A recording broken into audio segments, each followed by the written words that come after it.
சமூக செயற்பாட்டாளரும் பத்மஸ்ரீ விருதாளருமான மதுரை சின்னப்பிள்ளைக்கு தமிழ்நாடு அரசின் கலைஞரின் கனவு இல்லம் திட்டத்தின் கீழ் புதிய வீடு கட்டி கொடுக்கப்பட்டுள்ளதற்கு முதலமைச்சர் ஸ்டாலினுக்கு அவர் நன்றி தெரிவித்துள்ளார். பிள்ளிச்சேரி கிராமத்தை சேர்ந்த சின்னப்பிள்ளை களஞ்சியம் என்ற சுய உதவிக் குழுவின் மூலம் கந்துவட்டி கொடுமையிலிருந்து பல குடும்பங்களை மீட்டதற்காக கடந்த 2000ஆம் ஆண்டு அப்போதைய பிரதமர் வாஜ்பாய் ஸ்திரீ சக்தி விருது வழங்கி கௌரவித்தார். சில ஆண்டுகளுக்கு முன்னர் பிரதமர் மோடியின் வீடு கட்டும் திட்டத்தின் கீழ் சின்னப்பிள்ளைக்கு வீடு கட்டி தரப்படும் என வாக்குறுதி அளிக்கப்பட்டு நிறைவேற்றப்படவில்லை.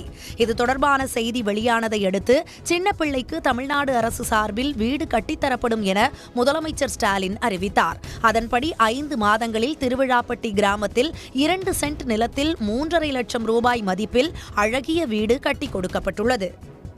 ரொம்ப சந்தோஷம். ராணி ஐயாவுக்கு முதல்ல பத்திரிக்கை அந்த பட்டாவை கொடுத்து போட்டு ஒரு 2-3 வருஷமாக ஒன்றும் கண்டுக்கிறாமல் இருந்தாங்க.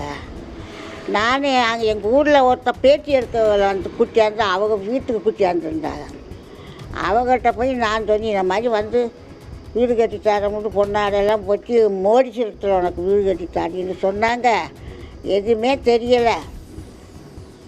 ஐயா சாலினி ஐயா நான் நன்றி சொல்கிறேன்னு எனக்கு இந்த வீடை கட்டி கொடுக்கணும்னு சொல்லி பேச்சு கொடுத்துருந்தேன். அப்புறம் ஒரு வருஷத்துலேயே வந்துட்டு பட்டா இந்த வீடு. சன் நியூஸ் வாட்ஸ்அப் சேனலை ஃபாலோ செய்யுங்கள். QR கோடை ஸ்கேன் செய்து சன் நியூஸோடு இணைந்திருங்கள்.